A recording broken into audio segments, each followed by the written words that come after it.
exactement la configuration et puis surtout les différents départements qui vont servir aux différents groupes dont on a parlé. Là, vous avez à gauche toujours le rez-de-chaussée et à droite le premier étage. Alors attention, c'est un premier projet qui est présenté à la reine et elle qu'elle verra. Il faut savoir que l'église va énormément changer, mais les bâtiments conventuels qui sont derrière elle ne vont pas vraiment être perturbés d'un projet à l'autre. Il y en aura 3 en tout, ce sera le troisième qui sera finalement décidé pour l'église par Madame Adélaïde. Mais donc, on observe en fait que ce bâtiment correspond à 2 bâtiments en U. Vous avez le premier ici en grisé qui va correspondre au département des religieuses. Donc au rez-de-chaussée, on va voir tout à l'heure, les pièces communautaires, et à l'étage, vous avez des cellules de religieuses, puisqu'elles ne sont plus en dortoir, mais elles ont des cellules donc pour elles. De l'autre côté, de manière symétrique, un autre bâtiment U, mais cette fois pour les pensionnaires, avec à peu près les mêmes pièces au rez-de-chaussée, et à l'étage, cette fois, des pièces communautaires encore, puisqu'elles sont en dortoir. Au rez-de-chaussée, la reine se fait installer sur une terrasse, en fait son appartement. Au-dessus d'elle, il y a les femmes pensionnaires. Et dans la cour, on va trouver l'école des externes qui va donner sur la cour d'honneur. Et enfin, l'église et la cour d'honneur qui sont ouvertes à tout le monde. Donc là, on va être à l'extérieur du couvent véritablement. Il va, comme on va le voir, donc falloir créer ce qu'on appelle une clôture pour différencier l'intérieur du couvent de l'extérieur. Alors, si on regarde du côté des religieuses, qu'est-ce qu'on trouve? Je prends le schéma de gauche. On a un cloître central avec donc des belles galeries voûtées. Je pense que la plupart vous les connaissez, et ceux qui ne les connaissent pas, eh bien, je vous engage fortement à venir suivre une des conférences sur le couvent que j'organise cette année régulièrement. Alors, je suis désolé, celles du mois de novembre et celles du mois de décembre, elles sont déjà complètes. Donc il faut un petit peu attendre le mois de janvier et de février pour que j'en remette à l'honneur. Les élèves qui sont présents, les professeurs qui sont présents, vont reconnaître au rez-de-chaussée, en tout cas, les salles de classe qui sont autour du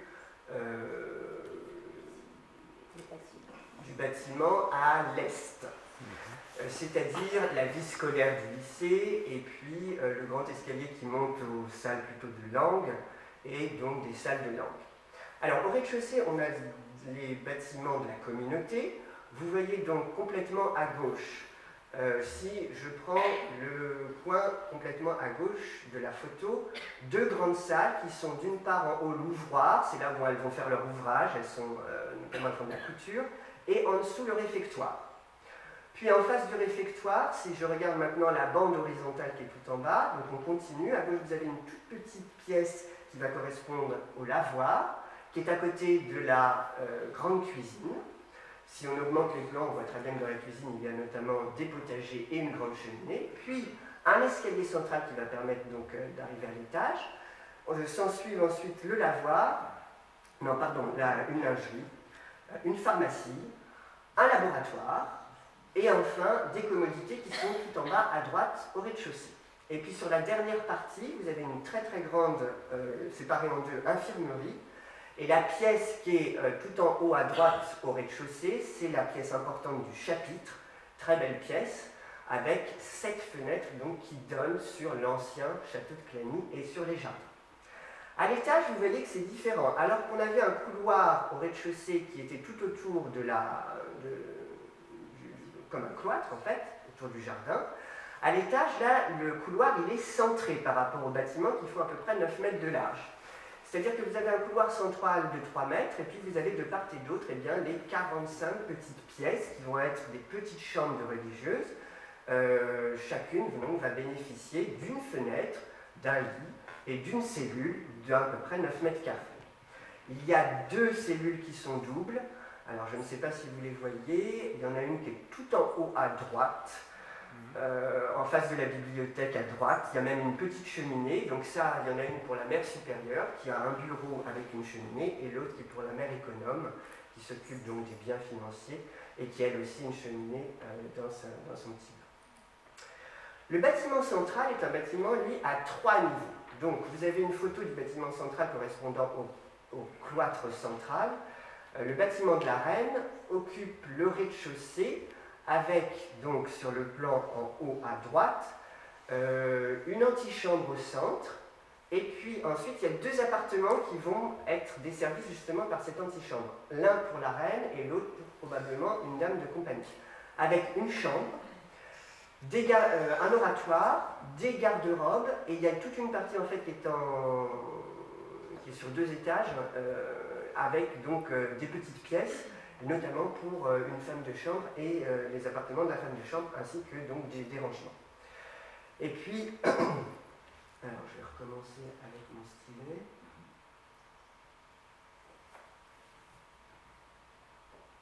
Ici, là, qu'est-ce que vous avez? Vous avez la dépense de la Reine, la cuisine de la Reine et le four à pain. Voilà, donc ça c'est joli. Malheureusement, on n'en a plus de traces aujourd'hui. J'ai essayé d'aller voir sur place. Par contre, ce qu'on a aujourd'hui, c'est très beau, puis ça, les élèves aiment bien généralement quand je leur explique ça. On a peu de portes, vous voyez, qui sont dans les grands... Là, on en a une. Mais sinon, de part et d'autre, en fait, on n'a pas de porte. Alors qu'aujourd'hui, il y a des portes partout pour entrer dans les salles de cours. Les portes anciennes, on les voit très bien parce qu'elles sont très bien construites avec de la pierre de taille, de la pierre de Saint-Leu. Alors que les portes nouvelles, elles ont été probablement faites au XIXe siècle. Elles ont un entourage qui n'est pas trop mal fait, mais c'est du plâtre. Et c'est nettement moins bien construit et moins beau. À l'étage, il y a 8 petits appartements pour les dames pensionnaires. Donc, 2 grandes chambres, elles ont chacune une petite entrée, une chambre et une garde-robe. Il y en a 2 qui sont un peu plus grandes, 4 qui sont de taille moyenne et 2 un petit peu plus petites. Elles donnent tous sur le jardin et donc elles sont au-dessus de la Reine. Et enfin, au 3e étage, c'est le seul bâtiment à avoir 3 étages, on a le noviciat. Donc c'est un tout petit... lui-même, c'est un petit espace où il va y avoir donc toutes les novices, avec encore une infirmerie, des dortoirs, une salle bien sûr du noviciat pour l'apprentissage, et puis des cellules des religieuses qui vont s'occuper du noviciat. Alors on va reparler maintenant des chanoinesses de Saint-Augustin. Les chanoinesses de Saint-Augustin ont été fondées par un certain Pierre Fourier, lui-même d'ailleurs d'origine lorraine, mais ça n'a pas vraiment de rapport, que vous avez devant vous. Saint-Pierre Fourier est né dans les Vosges, ses parents étaient des marchands de drapiers, et il a été vraiment l'une des principales figures de la réforme catholique en fait en Lorraine au XVIIe siècle. Il se forme à l'université de Pont-à-Mousson, et il rejoint ensuite les chanoines réguliers de Saint-Augustin, près d'Épinal, et c'est entre 1621 et 1628 qu'il est chargé de la réforme des chanoines de Saint-Augustin, donc pour avoir une vie vraiment monacale et un petit peu plus stricte. Et il fut surtout, et c'est ça qui va nous intéresser ce soir, à l'origine de la création d'une congrégation Notre-Dame, qui est l'équivalente pour les femmes, la congrégation Notre-Dame donc des Augustines, animée par une femme, Alix Leclerc, que vous avez là, la bienheureuse, et qui va être chargée de l'éducation des jeunes filles. Alors, ça c'est très important. Il va notamment écrire durant sa vie ce qu'on appelle les constitutions de Saint-Pierre Fourier, dans lesquelles il va explicitement indiquer la manière d'un couvent, son fonctionnement avec donc des jeunes filles à éduquer, et également il va donner des informations aux religieuses, puisqu'il va leur permettre d'avoir une pédagogie complètement nouvelle, qu'elles découvriront donc dans une œuvre assez importante en 3 parties, et dont la 3e partie s'intitule, vous voyez, de l'instruction des filles séculières en 80 chapitres. Alors, Saint-Pierre Fourier est un grand homme parce qu'en plus d'être philanthrope, il est un des premiers précurseurs de la pédagogie, et il va permettre des innovations. On lui doit notamment, par exemple, l'utilisation du tableau noir, qui est du tableau à craie, qui est encore aujourd'hui utilisé, bien évidemment. On lui doit également aussi l'étude d'une œuvre en littérature, d'une œuvre commune pour chacune des petites filles dans une classe. Avant, chacune avait son livre, et puis voilà, elle disait ce qu'elle souhaitait. Là, on étudie donc des œuvres communes. En mathématiques, il va renforcer c'est assez joli parce que j'ai lu même que dans ce qu'on pense être l'ancien couvent à Compiègne, on a retrouvé des petites ardoises avec des traits et des chiffres. Donc en fait, c'était des précurseurs pour faire des additions et des multiplications, vraisemblablement. Donc il met en place en plus le système arithmétique afin de faire les 4 opérations. Alors, les chanoinesses de Saint-Augustin, par contre, elles vont être cloîtrées. Pour quelle raison? On va y revenir tout à l'heure. C'est peut-être l'occasion donc de refaire un petit point sur ce qu'on appelle la clôture d'un couvent. Je dois dire que la clôture d'un couvent, en fait, c'est une notion qui apparaît absolument pas au moment du Christ, mais à partir du 6e, 7e siècle après Jésus-Christ, que ce soit dans l'Église d'Orient ou d'Occident. Jusqu'à Vatican II, elle va pratiquement se renforcer tout le temps, et c'est donc depuis moins d'un siècle, en fait, qu'il y a, on va dire, une certaine relâche de cette clôture imposée, qui ne va plus être forcément aujourd'hui délimitée par un obstacle physique. L'idée est toute simple, l'idée elle est que le monde extérieur, enfin le monde des hommes, est un monde imparfait, est un monde impur, est un monde dangereux pour des personnes qui se consacrent à Dieu. Et donc cette clôture, qui va correspondre à une séparation physique, est là pour protéger et pour sécuriser. Elle commence donc en Orient, on en a des prémices, avec Justinien en 529, parce que les monastères existaient à ce moment-là, mais c'était des monastères d'hommes et de femmes. Les deux ensemble, qui avaient très très mauvaise réputation. Justinien donc met un petit peu d'ordre, et il impose à ce moment-là une stricte séparation entre les hommes et les femmes, notamment pour défendre les moniales. Et les moniales ont le droit, encore pour autant, à sortir de leur couvent, et elles peuvent même tout à fait loger à l'extérieur du couvent. Du côté de l'Occident, la règle est un petit peu plus stricte. Césaire à Arles impose dans sa règle nommée Ad Virgines le fait que les femmes non religieuses ont interdiction de rentrer dans le couvent. Alors ça, c'est ce qu'on appelle la clôture passive. La clôture passive, ça indique simplement que donc des personnes qui ne font pas partie du clergé n'ont pas le droit de rentrer à l'intérieur du couvent. Elle va en fait très rapidement s'ajouter ce qu'on appelle la clôture active, qui elle correspond aux personnes à l'intérieur du couvent qui ne vont plus avoir, donc les femmes, les complémoniales, ne vont plus avoir le droit de sortir. Et au XIIIe siècle, Boniface VIII, avec son décret de Periculoso, impose, cette fois de manière papale, donc c'est une interdiction qui est imposée et qui est fixée par l'autorité suprême de l'Église, une clôture universelle avec une clôture perpétuelle pour donc les religieuses qui rentrent dans les couvents. C'est-à-dire que vous rentrez dans un couvent en étant religieuse, vous y rentrez à perpétuité. Et vous n'en sortirez pas, et généralement en plus vous mourrez à l'intérieur du couvent, et vous êtes enterré également à l'intérieur du couvent. Alors, cette interdiction peut être levée, mais c'est des cas vraiment extrêmes, en cas notamment de maladies graves et contagieuses, et en cas d'incendie. Voilà. Ils sont gentils quand même. Bien, au XVIe siècle, Pie V renforce encore la sévérité et la rigidité, avec deux principes absolus. D'abord, toute religieuse qui fait ses vœux solennels est tenue à être dans la clôture. Et en plus, toutes les femmes appartenant à quelque ordre que ce soit doivent faire ses vœux solennels. Donc en fait, si vous voulez rentrer dans les ordres, vous serez forcément en clôture. Et toute religieuse qui, d'aventure, sans la permission de la mère supérieure, s'aventurait en dehors du couvent, est ipso facto excommuniée, ainsi que les personnes qui éventuellement la recueilleraient chez eux. Donc il faut attendre le concile de Vatican II pour que, dans le décret Perfectae Caritatis sur la vie religieuse de 1965, il est indiqué que la clôture papale pour les moniales de vie uniquement contemplative sera maintenue, mais on l'adoptera sinon aux circonstances de temps et de lieu. Le nouveau code de droit canon 1983 est encore moins strict puisque la clôture est bien sûr demandée pour toute communauté contemplative.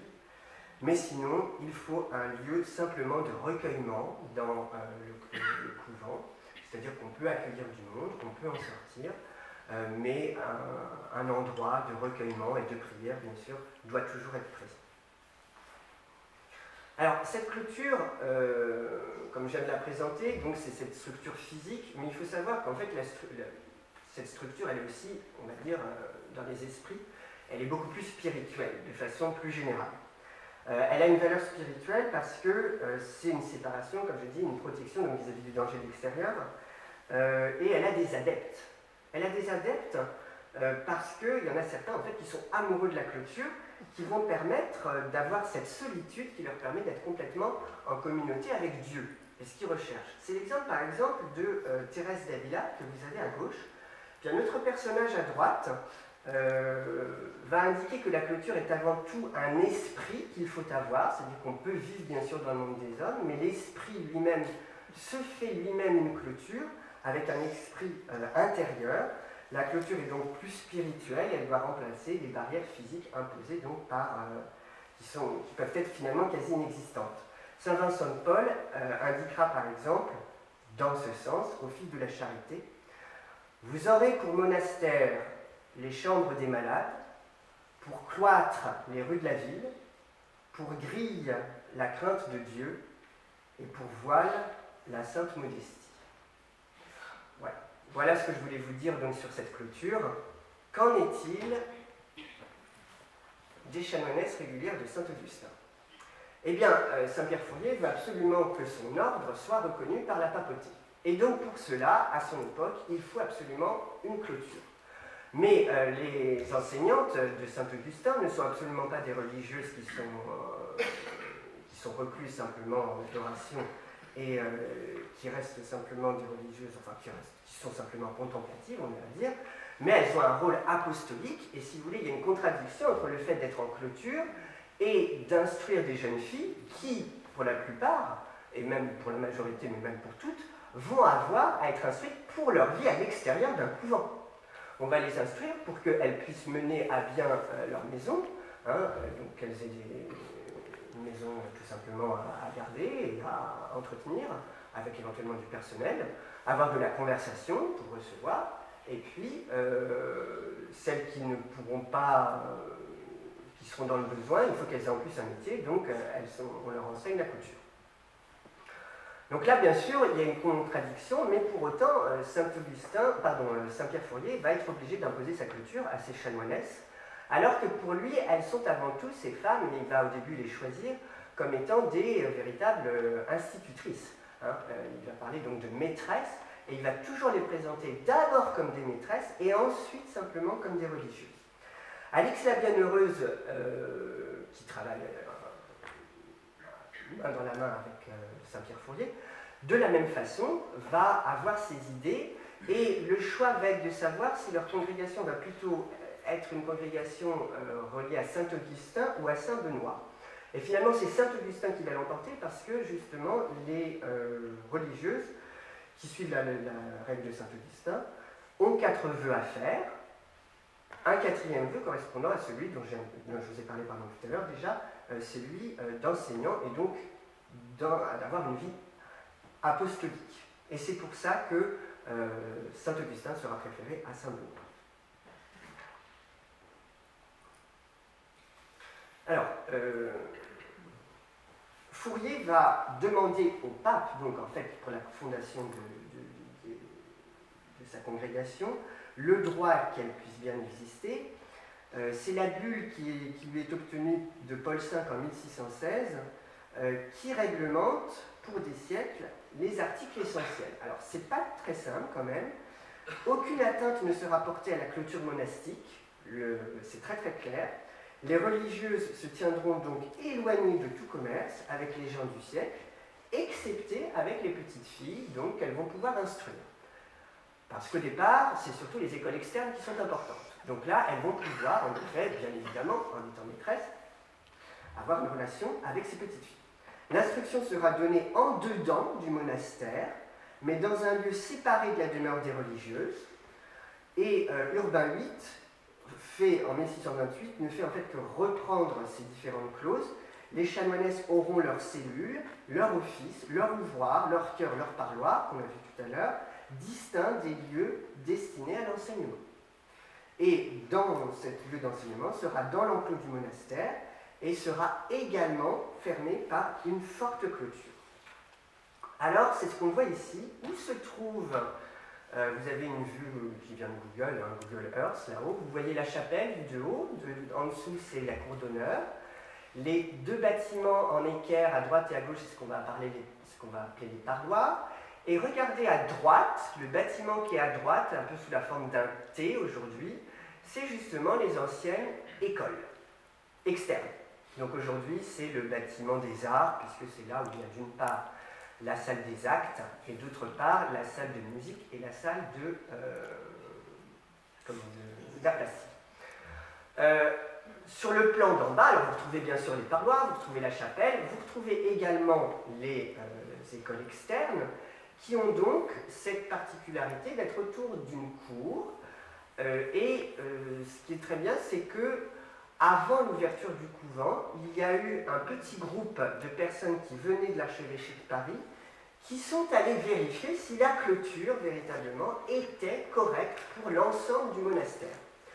Ce groupe était présidé, et il y en a un rapport de ce personnage, un certain Jean-Baptiste Robineau de Bois-Basset, qui est prêtre docteur en théologie de la faculté de Paris, et qui est commissaire donc pour Monseigneur l'archevêque de Paris, et pour aller prospecter afin de voir si l'ouverture du couvent est correcte. Il fait sa visite le 7 juillet 1772. Et il décrit dans un procès-verbal tout ce qu'il a vu. Alors en fait c'est assez technique, parce que tout est décrit, toutes les grilles sont décrites avec exactement leurs dimensions. À l'origine, c'est des pieds, des pouces, etc. On a l'épaisseur de chaque porte, l'épaisseur de chaque grille. Donc, je vais quand même vous écrire ce qu'il dit sur les écoles externes en vous épargnant les détails qui viendraient à avoir une lecture assez technique et assez désagréable. Je dois remercier l'énorme travail qu'a fait Marie-Louise Mercier, parce qu'elle m'a bien sauvé. L'écriture de Robineau de Bois-Basset est absolument désastreuse. Alors, on a tous ces documents aux archives nationales à Paris, à l'hôtel de Soubise, mais alors c'est tellement difficile à lire qu'elle a eu la gentillesse de y passer, je pense, un certain temps. Et donc, je vais vous écrire ce qui concerne l'école des externes. On va essayer de suivre sur le plan. Alors, si j'ai mon stylet, on va voir si ça fonctionne. Voilà. Pour entrer dans les écoles des externes, il y a dans le mur dont on vient de parler, c'est le mur que vous avez donc tout à gauche, là il y a la cour d'honneur, et c'est le mur donc de droite de la cour d'honneur, une porte de bois de chêne doublée de sapin ouvrant sur un passage long de 8 toises. Donc on est en fait ici. Voilà, là on rentre dans le passage long de 8 toises. La dite porte ouvrant à 2 vantaux, dont l'un desquels est pratiqué un guichet, le tout ferré et fermé de 2 serrures et fléaux en dedans du passage, à l'exception du guichet qui sera ouvert en dehors du passage. Les petites filles rentrent dans la cour d'honneur et en fait elles rentrent par ce portail, avec un petit guichet éventuellement donc pour appeler, mais simplement vous voyez que l'ouverture ne se fait que de l'intérieur. Elles rentrent donc dans cette première petite cour. Au fond de cet abri ou hangar, au fond du dit passage est un abri ou hangar. Donc on le voit très bien ici, c'est marqué vert. Donc là en fait vous avez une sorte de préau pour retirer les enfants en attendant l'heure de classe. Donc vous voyez qu'elles rentrent dans un premier, les petites filles rentrent dans un premier passage et en fait on va fermer la porte qui donne sur la cour d'honneur. Au fond de cet abri, il y a une autre porte qui n'est pas représentée par Mick, mais en fait qui donne sur la basse-cour. La basse-cour est derrière. Puis, elles vont pénétrer à l'intérieur d'une autre cour par une autre porte qui est ici. Alors, j'ai oublié de vous préciser, mais là, on a des commodités. Vous voyez, une fois qu'elles rentrent là, à cet endroit-là, il y a des petites commodités dans la première cour. Elles rentrent ici, et puis là, il y a d'autres commodités à l'intérieur de la cour. Le passage de l'entrée des écoles est séparé à gauche de la cour des classes par un mur dans lequel est une porte de chêne, fermée en dedans par une serrure de sûreté. Et à la gauche, en entrant, sont des lieux d'aisance pour les enfants. Donc là, voilà, on vient de rentrer dans par cette deuxième porte et vient de décrire ce qu'on voyait sur la gauche. Dans cette cour sont 4 classes. 1, là, 2, 3 et 4. Donc des salles de cours. En fait, la deuxième porte va être fermée. C'est à ce moment-là simplement que la religieuse pourra rentrer pour venir chercher ses élèves. Dans cette cour, donc, sont 4 classes qui ont chacune leur entrée sur la cour par une porte vitrée. Alors, ça c'est important, j'en reparlerai tout à l'heure, mais là vous avez une première entrée. Là, on voit très bien les marches d'une deuxième entrée. Là, les marches d'une troisième entrée. Et là, les marches pour une quatrième entrée. Les 2 classes, alors il y a une classe qui a 3 baies. C'est précisé également dans le rapport. Vous voyez, 3 baies qui donnent cette fois sur la basse-cour. L'une des classes a 3 croisées sur la basse-cour. 2 autres sont éclairées par 2 croisées sur la cour des externes. C'est la numéro 4 et la numéro 2. Et enfin, il précise, la 4e est éclairée que par une croisée sur la même cour. Chacune des classes communique l'une à l'autre par une porte de bois de chêne garnie de leur serrure. Derrière la plus petite des classes se trouve un passage large d'environ 4 pieds, au fond duquel est une porte servant d'entrée aux religieuses maîtresses, ladite porte en bois de chêne épaisse, fermée d'une serrure de sûreté en dedans du monastère du côté du jardin. Donc, ici, c'est le jardin, et la religieuse va rentrer à l'intérieur des écoles externes par là, une fois que les petites filles seront rentrées. Donc vous voyez qu'elle ne quitte pas en fait il y a une double clôture ici, et elle ne quitte pas donc sa clôture.